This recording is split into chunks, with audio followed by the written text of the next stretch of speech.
Royalty in disguise. Put your fist up in the skies. Royalty in disguise. Put your fist up in the sky. March is National Women's Month. I want to share with you some of the excerpts that I am including in a new guidebook that will help us navigate our 3D traumas and the triggers attached to them to become more securely attached, less codependent, to recover from being the nice girl. Yes, you heard me right. I believe, in my humble opinion, that being too nice is actually the leading cause of mental health imbalances and dis-ease. I believe this is killing us. We are re-traumatizing our wombs every single time we say yes to something. And our body, heart, and womb is saying no. Now think back to your childhood. I can guarantee you that you were not raised and taught to have boundaries, and no one taught you how to be assertive to enforce those boundaries. And if you are listening to me, chances are this message is for you. So I'm going to go into some information that I feel is useful right now as we are in full moon in Virgo, March 7th, 2023. And today is the first day that Saturn has moved from Aquarius into Pisces.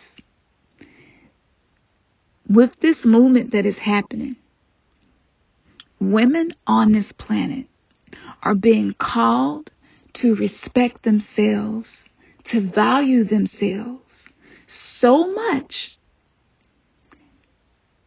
And that's so difficult if no one honored your no.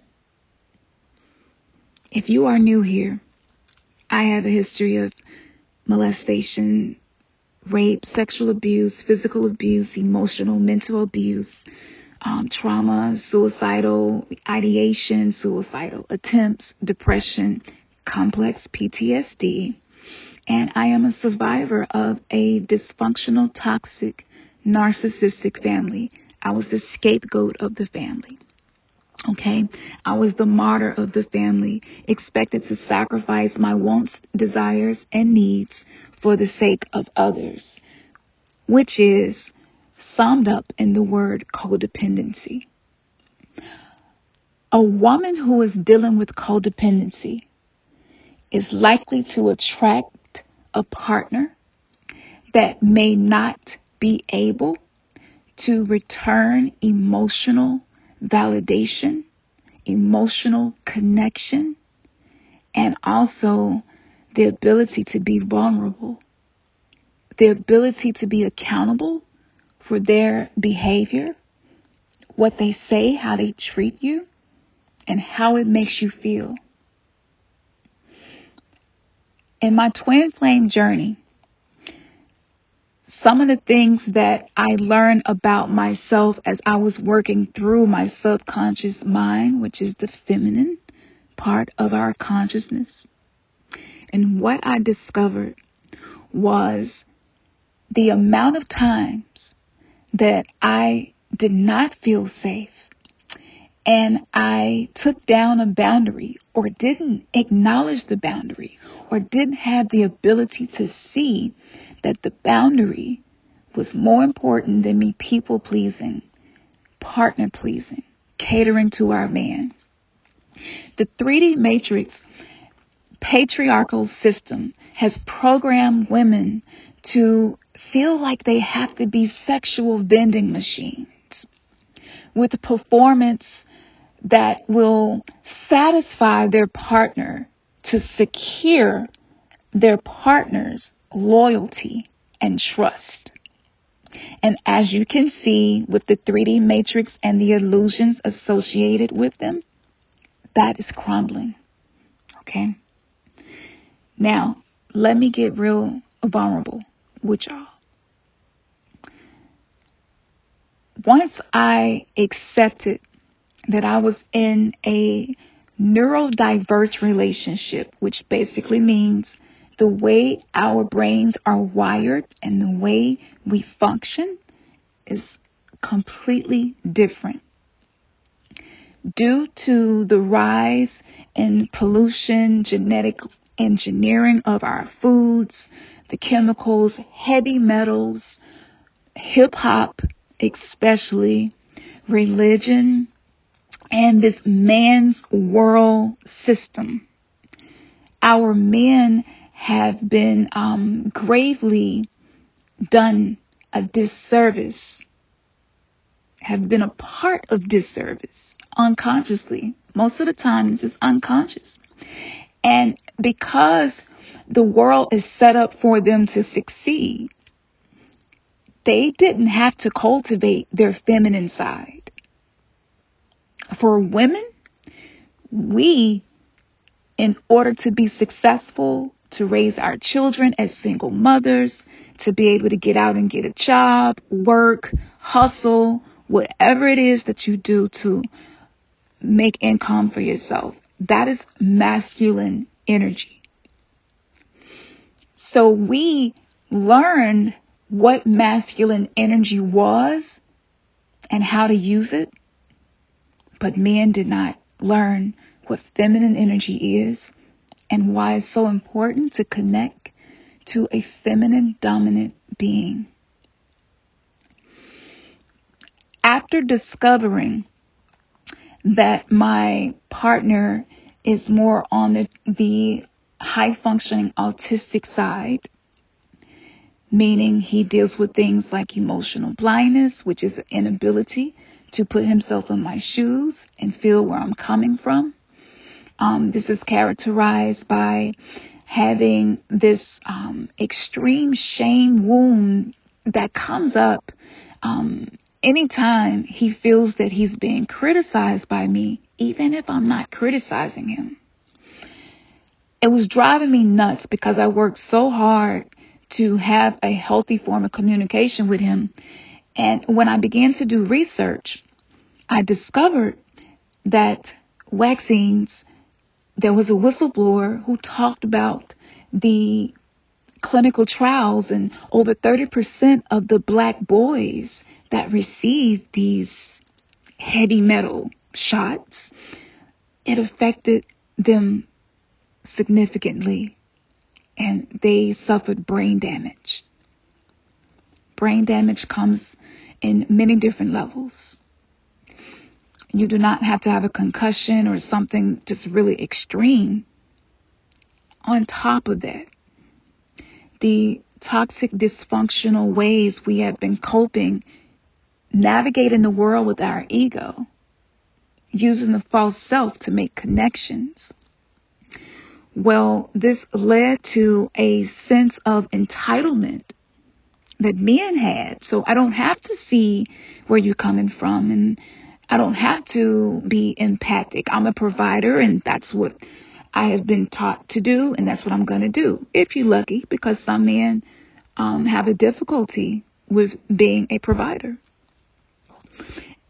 These things led to the discovery of me being a high-functioning codependent. The way I feel is attached to the way my partner feels.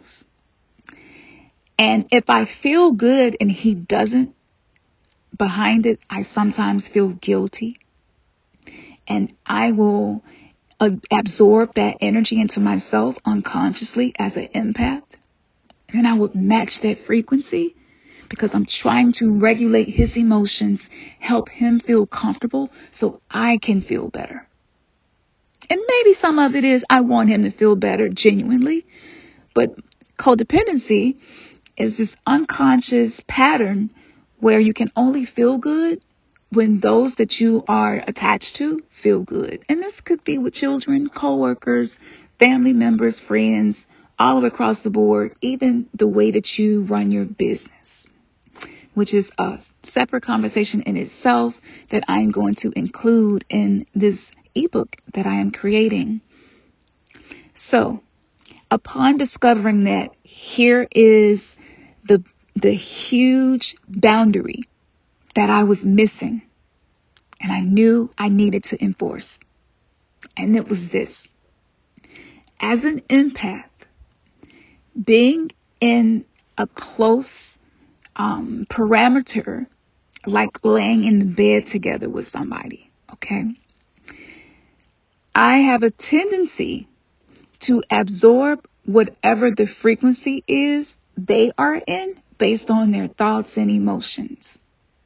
So this is that crossover of being an empath who's highly empathic, even at the expense of herself, will absorb someone else's unprocessed trauma, hoping they will feel better because this is what I learned to do as a kid. We practice clearing our energy before sleep, and some nights it worked, some nights it didn't. And I got to a point where I said, you know what? The frequency that you're in drains my energy and it raises my anxiety. I don't feel safe and I can't sleep with you every night. I would like for you to honor this. But if you choose not to honor this, then I am going to enforce a boundary that I will sleep by myself. And when I feel I am able to sleep with you, I will let you know. Now, you could imagine how this went at first, because I am someone who confused connection and relationship with lack of boundaries, right? I would get trauma enmeshed. I'm like, oh, we're so connected, and it was just enmeshment, trauma enmeshment of us trying to fulfill these unmet needs we had as children that are becoming more clear to see. This is the 2020 vision we received in 2020 energetically. So yes, it was difficult, and I'll talk about some of the ways that I navigated that. But for the sake of this conversation and for the sake of what this month is, I'm committed to going much deeper than I have went before to share more with you, because I realize that so many women are now feeling some of these things as well. And after working with many clients and seeing some of the things that they're experiencing, a lot of us are feeling extremely exhausted, resentful, unloved, unseen, unheard, confused, and thus our self-worth drops, diminishes. Each time we have intrusive thoughts and situations that we do not put boundaries around. So boundaries are not to control someone else. Boundaries are for you to create a controlled environment that's healthy and safe for you. I knew this would be difficult, and in the beginning, those boundaries triggered his abandonment wounds based on his inner child wound archetypes, which is available in the course on our website if you want to take that test and discover what that is for you. And so I was sure to let him know this is not a personal attack against you. For 7 years, I have slept beside you, feeling your emotions, hearing your thoughts, absorbing your energy in my unconsciousness, trying to lift any burdens from you to help you regulate your emotions so that I feel safe. And if I don't do this, being nice will kill me because I am burnt out. I don't have energy to do simple things for myself, for the children, because most of my energy is being unconsciously leaked and absorbed by you.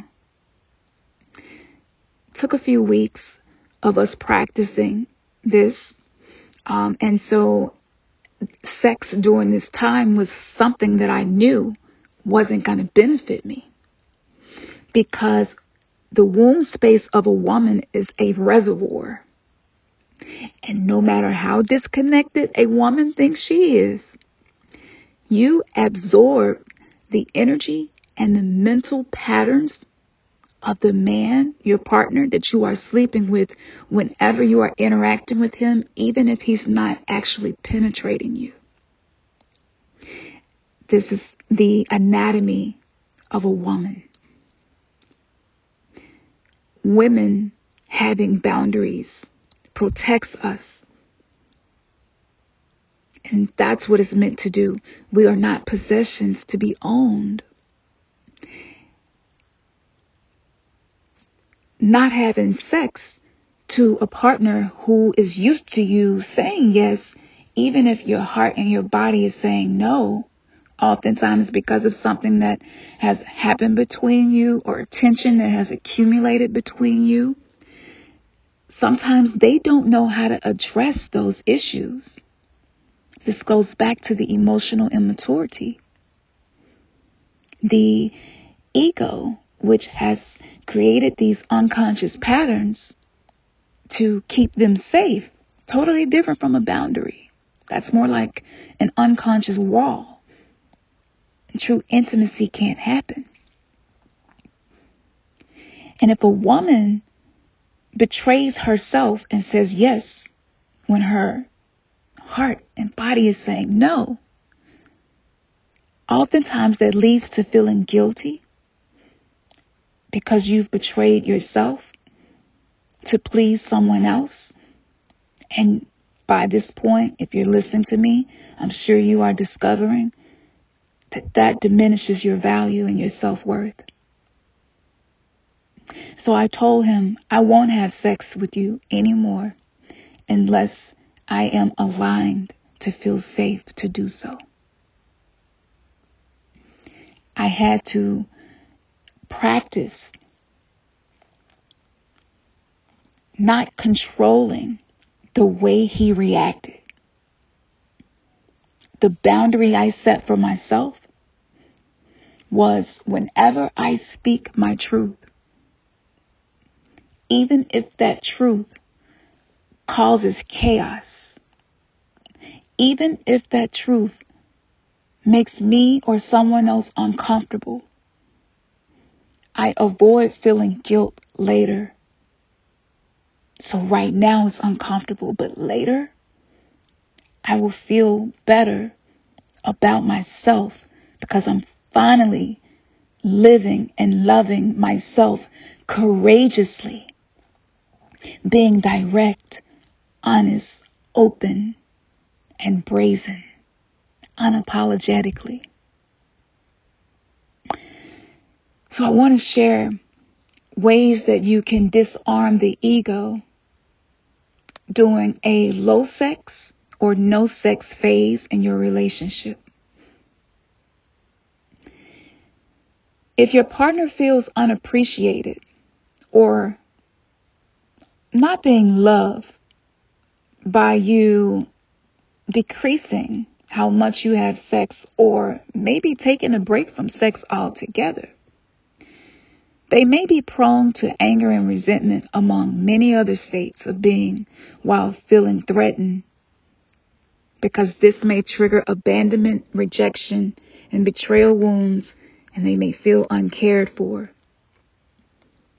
As you reevaluate your worth, you may not feel emotionally safe enough to have sex with them. And I do not believe any woman should force herself to meet someone else's needs at the expense of her own, even if this is a significant other, husband, whatever.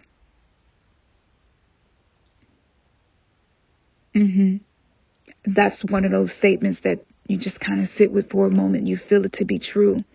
But society has not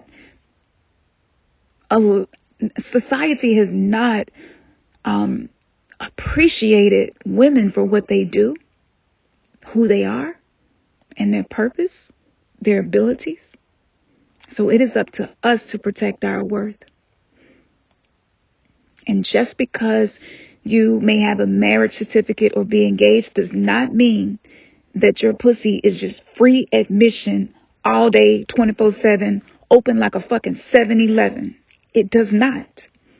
And it might sound like I'm coming on strong because I am.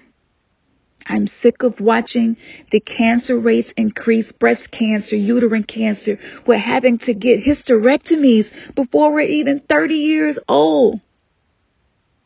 This is due to womb trauma. All right.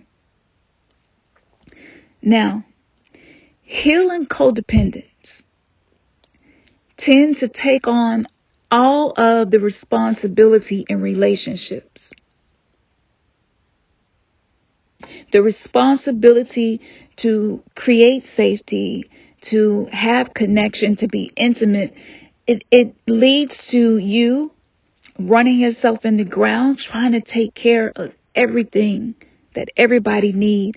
And this is a form of hypervigilance.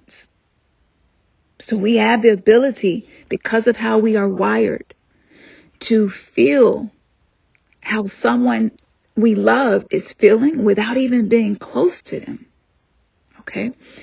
And what happens is we start to feel like if something is not happening in our relationships the way that represents health, a healthy relationship, we take on all the responsibility for that.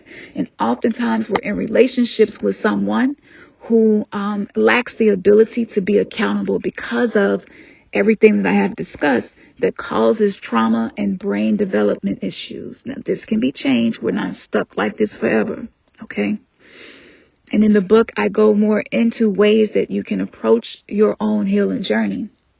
So if you are identifying with some of these signs of codependency, then maybe you have done the same thing.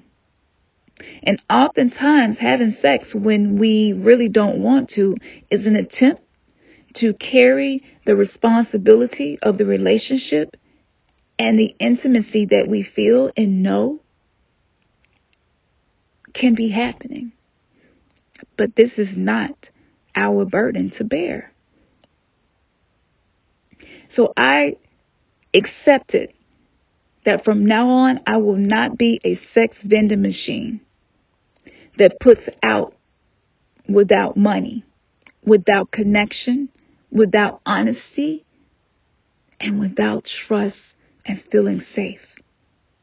And in this case, the money symbolizes anything of value that's based on your personal values.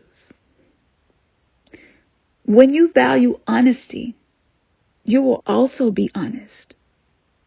And you may expect others, especially your partner, to be honest with you. Having a conversation about them respecting this as a core need in your relationship is very essential for reestablishing a healthy relationship. So if you haven't had that conversation, make a list of some of your core needs that maybe you don't feel like are being met so that you can begin putting boundaries around those needs to protect yourself. Sometimes your partner will not agree that these boundaries are necessary. They may even criticize you about it, and they may go into a 3D holographic insert of reacting in a disproportionate way to the boundary because of some of their own trauma. And a lot of it does stem from womb trauma from our mothers. It sets an emotional template for us. So this is a great time to take note of those as they come up to discuss with your partner later. As you heal your attachment wounds, your standards will reflect this newfound sense of self-love. Equal energy exchange is preferred by a high-value man or woman. Now, let me give you an example. And you can use this as a template to fill in your own version. In conversation, this belief system and this new value that I have goes like this. I appreciate you for being supportive and patient, standing by my side during this time of low sex or no sex as I am healing my womb space. I have supported you by being patient and understanding, and oftentimes I did overcompensate. I did explain way too much. I was begging to be validated, loved, and accepted the way I felt I was worthy to be accepted. There were times I didn't want to have sex because my core needs for emotional reciprocity were not being met.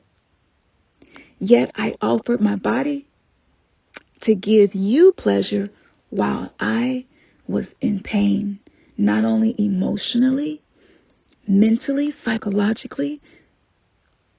Sometimes that pain manifested physically as well. Sometimes love is experienced by giving, and sometimes it's expressed by receiving. I'm grateful you have the opportunity to be as patient with me as I have with you while we are working through our personal traumas. You taught me that.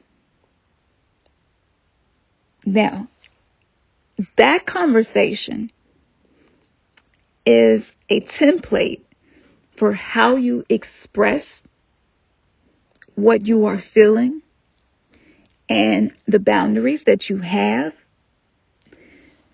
by reflecting to your partner how patient, loving, supportive, and kind you have been, even while some of their inadequacies and imperfections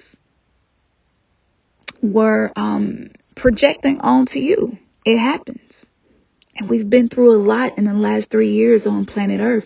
So stress levels are higher than ever. And this is bringing our attention to the areas where we aren't emotionally regulated. And we are being led to seek for ways of self-mastery and personal growth and development. So I'm validating him, even if him being within this dynamic with me was unconscious. And I'm letting him know I would appreciate if you extend the same patience to me that I have extended to you. Just as many times as I have met your need of having physical intimacy, even if I did not feel like it. And that's you being a mirror in an emotionally mature manner. You are expressing your boundary while also validating and creating a visual so that he can experience the context of this conversation based on this present moment and not his 3D traumas that he may be or may not be aware of. It took me a few years to figure this out. Of trying things, trial and error, and this works really well. And your partner may or may not respond in the way you think they will. It doesn't matter how they react. What matters is how you are treating yourself. The way that they react is their responsibility, not yours. You cannot make your partner do anything they don't want to do. Haven't you tried? And did it work? Okay? So this might be confusing to them because validation in a moment of expressing a boundary as huge as this, it's the last thing that they're going to expect. If this isn't a one-time event, it's likely a groove has been dug into the foundation of the relationship with different triggers leading to many of the trauma reenactments we get into that we confuse to be relationships when it's really this form of enmeshment in our traumas and being semi-aware or just not aware of self at all. And if this is the case, if this is something that throughout your relationship has come up as an issue for you, then chances are you are being offered the opportunity to heal your own codependency, to enforce boundaries, to practice saying no, and learn how to love yourself, even at the risk of your partner not wanting to be with you anymore. I want to make sure that you heard that part. Because if fear of your partner being with you is the determining factor of the decisions that you make, how you show up in the relationship, by the law of attraction, you will attract more forms of fear energetically.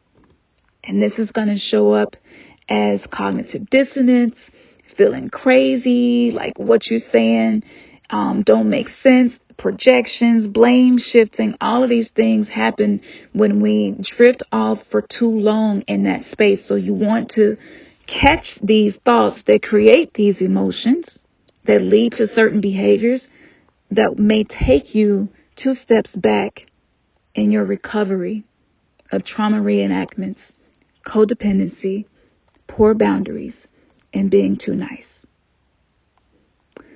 I'm going to end this here.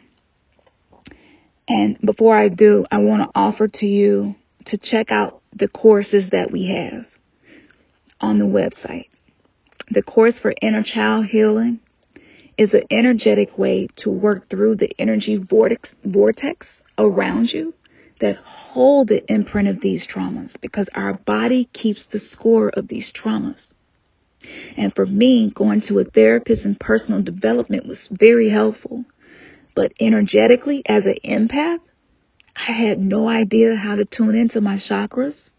I had no idea to see what was happening. I didn't know if they were unbalanced or not. I didn't know if they were excessive and overactive or underactive. I had no clue about what was happening to me energetically. Without knowing what's happening to you energetically, you also don't know what's happening to you spiritually. So learning your spiritual anatomy is just as important, if not more, than knowing your physical anatomy. And again, in a world of patriarchy, the focus has been on the physical anatomy and not the spiritual anatomy.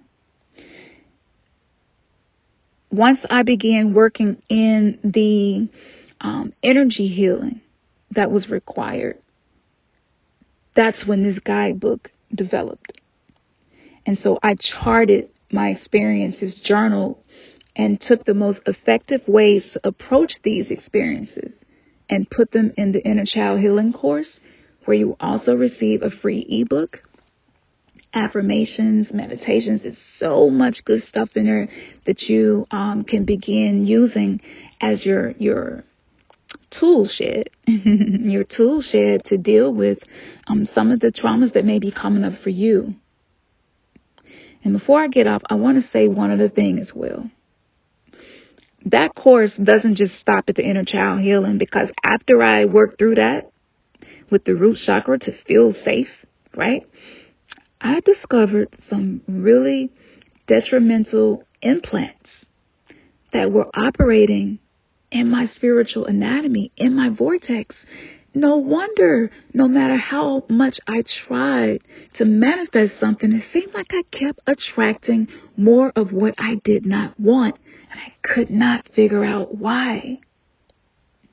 And my inner child, thanks to the exercises in that course, told me, Campson, this is why. And memories began to come back to me in the form of dreams. I would even smell things, and it would trigger a sensation that I could sit with and identify as, oh, this is something that's showing up because of some of the childhood conditioning. And I can choose to listen to this voice or let it go. And that's the hot potato technique, right? If the thought is a hot potato, you want to get it out of your head as soon as you can to not re-injure yourself. And so this course, I give you ways to do that. All right. So happy Women's Month. I appreciate you for taking the time to listen to this whole video. I would like for you to stay tuned because I am going to reveal so much more that I have not shared because I was afraid. And in my codependency, I didn't want to ever do anything to upset my partner. And working with the goddesses exposed why my energy was so low. I was expanding my energy, worrying, ruminating in my mind, trying to take care of everybody and everything, and I'm not fully recovered. I'm in the process of recovery.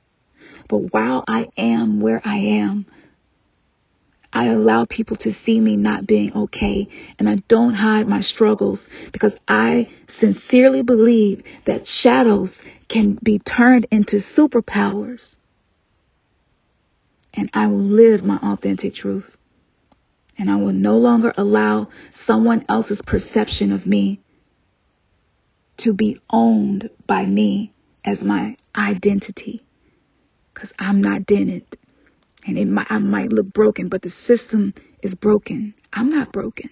The system is broken. My divine self, she's whole. And so is yours. Namaste. Ashe. One love. Royalty in disguise. Put your fist up in the skies. Royalty in disguise. Put your fist up in the sky.